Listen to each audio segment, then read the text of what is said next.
हाँ तो स्टूडेंट, मैंने आपको पिछले 2 लेक्चर्स में नंबर सिस्टम बताया जो 9th और 10th दोनों के लिए कंबाइन था। अब मैं यहाँ केवल क्लास 9th के लिए 3rd लेक्चर भेज रहा हूँ। इसको आप लोग ध्यान से देखेंगे और समझेंगे। इसमें मैं सोल्यूशन है और कुछ थ्योरी भी है, इसको देखेंगे आप। तो फर्स्ट एक्सरसाइज आपको NCERT बुक का 1.1 से एक क्वेश्चन है। फर्स्ट नंबर क्वेश्चन है इसमें, इज़ 0 ए रेशनल नंबर, और फिर इसके आगे इसमें क्वेश्चन है, can you write it in the form of P by Q where P and Q are integers and Q not equal to 0। ये क्वेश्चन में है। तो यह 0 जो है यह रेशनल नंबर है कि नहीं ये पूछ रहा है। तो 0 रेशनल नंबर है। कैसे है? क्योंकि मैं आपको पीछे जब रेशनल नंबर बताया था उसमें 0 का डिस्कशन किया था। सबको मैंने बताया था 0 के राइट में पॉजिटिव और लेफ्ट में नेगेटिव ये सब करके समझाया था, क्योंकि यह P by Q के फॉर्म में है। देखिए कैसे है। तो yes 0 is a rational number because 0 equal to 0/1 लिख सकते हैं हम, इसलिए यह क्या है? रेशनल नंबर है। अब यह P और यह Q है, यानी नोमिनेटर और डिनोमिनेटर जो है यह P by Q के फॉर्म में है, इसलिए इसको हम लोग क्या बोलेंगे? रेशनल नंबर बोलेंगे। अब इसमें पूछा है कि 0 को हम P by Q के P और Q के फॉर्म में लिख सकते हैं, अलग अलग लिख सकते हैं कि नहीं टीचर के फॉर्म में? तो लिख सकते हैं। P जो है 0 है और Q क्या है? 1 है। तो यहाँ पे क्लियर हो गया कि 0 क्या है? एक रेशनल नंबर है जो कि P by Q के फॉर्म में है, और P और Q क्या है? इंटीजर्स है। चलिए ठीक है। अब सेकेंड नंबर क्वेश्चन है, find rational number. Find rational number between find rational number 6 rational number between 3 and 4। तो मैं आपको सबसे पहले बताऊंगा रेशनल नंबर फाइंड कैसे किया जाता है। तो रेशनल नंबर फाइंड करने के लिए अलग अलग मेथड है, मैं आपको बारी बारी से समझाऊंगा। चलिए सबसे पहले देखिए, how to find rational numbers between 2 given numbers, यानी 2 नंबर दिया हुआ रहेगा उसके बीच आप रेशनल नंबर कैसे फाइंड करेंगे। चलिए यहाँ पे मेथड फर्स्ट मैं बता रहा हूँ। Let A and B are 2 rational numbers where A less than B, यानी A छोटा है B से, and let n rational numbers are between A and B। A और B के बीच में मैंने n रेशनल नंबर मान लिया। कौन है वो rational number? Which are following, जैसे यहाँ देखिए Q1 Q2 Q3 Q4 dot dot Qn तक है। अब मैं इसको कैसे फाइंड करूँगा तो मैं बता रहा हूँ। देखिए A और B आपको पहले से मालूम रहेगा। तो Q1 फाइंड करने के लिए सबसे पहले हम फार्मूला ये है, मैं बता रहा हूँ, इसको समझिएगा आप लोग। Q1 equal to A plus B/2। A Q1 निकल गया। अब Q2 निकालने के लिए जैसे मैंने यहाँ पे आपको बताया A एंड यहाँ पे B, तो इसी के बीच में Q1 आएगा, Q2 आएगा, Q3 आएगा, यानी सब इसी के बीच में आएगा। बहुत सारा नंबर है जो कि इसके बीच में आएगा। तो देखिए यहाँ पे Q2 equal to A plus Q1, यानी ये दोनों को मैं ऐड करके बाई 2 किया, तो ये हो गया आपको Q2।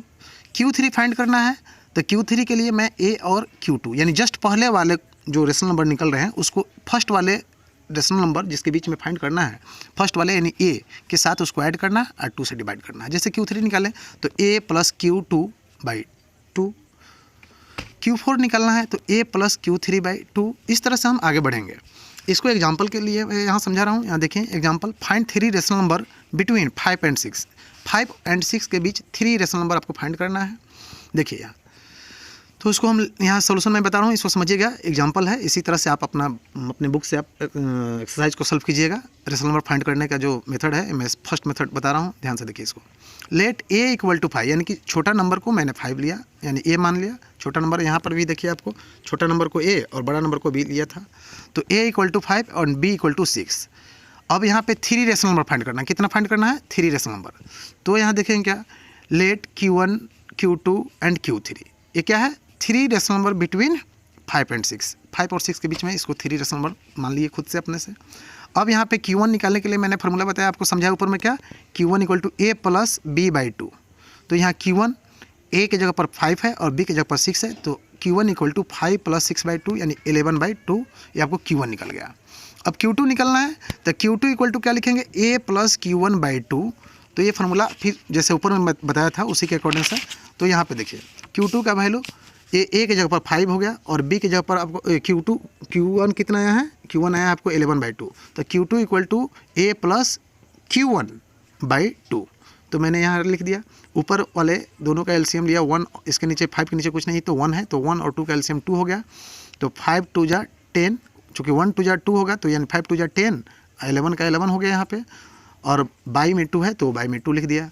फिर 10 + 11 कितना हुआ 21, 21/2, और ये 2 डिनोमिनेटर में है तो इसको हम उल्टा करेंगे, जब मल्टीप्लाई करेंगे, डिवाइड में है मल्टीप्लाई करेंगे तो ये उलट जाएगा, तो 1 इसके नीचे कुछ नहीं था 1 है, तो ये क्या हो जाएगा 1/2 यानी कि 21/4 हो गया ये आपको सेकेंड नंबर निकल गया। फिर अब थर्ड रेशनल नंबर निकलना है, Q3 = A + Q2/2, या इसको हम लिख सकते हैं 1/2 कॉमन ले लेंगे, चूँकि ऊपर में लिखे हैं आपको कन्फ्यूजन हो इसलिए मैंने यहाँ पे उसको और थोड़ा सा सॉल्व किया। तो ये 1/2 कॉमन ले लेंगे, A + Q2 हो गया। तो 1/2 यहाँ बाहर में रख दिया, मतलब ब्रैकेट से बाहर रख दिया। अब A की जगह पर 5 है और Q2 कितना आया 21/4, 1/2 इसका दोनों का एलसीएम लिया, इसके नीचे कुछ नहीं है 5 के नीचे तो 1 है, तो 4 1 का एलसीएम 4 हो गया, 1 4 जा 4, तो 4 5 जा 20, और 21 जो कहते हैं रह गया। तो 1/2 अब ब्रैकेट के अंदर 20 + 21/4 हो गया। अब 1/2 और 20 और 21 को ऐड करेंगे 41/4 लिख दिया। इस दोनों को ऊपर नोमिनेटर को मल्टीप्लाई किया, डिनोमिनेटर को मल्टीप्लाई करें तो 41/8 हो गया।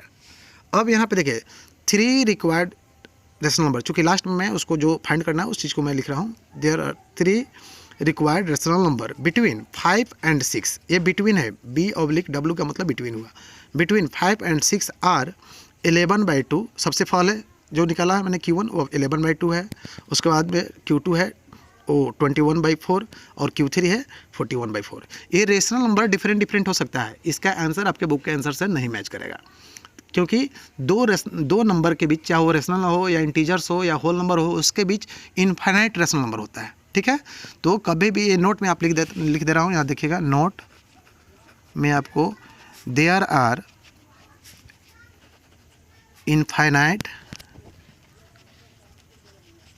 Rational number between given any 2 numbers, यानी ये नंबर्स का मतलब रियल हो गया, रियल नंबर के बीच कोई भी 2 रियल नंबर होगा उसके बीच इनफाइनाइट रेशनल नंबर होगा। चलिए ठीक है, इसको मैं यहीं पे फिनिश कर रहा हूँ।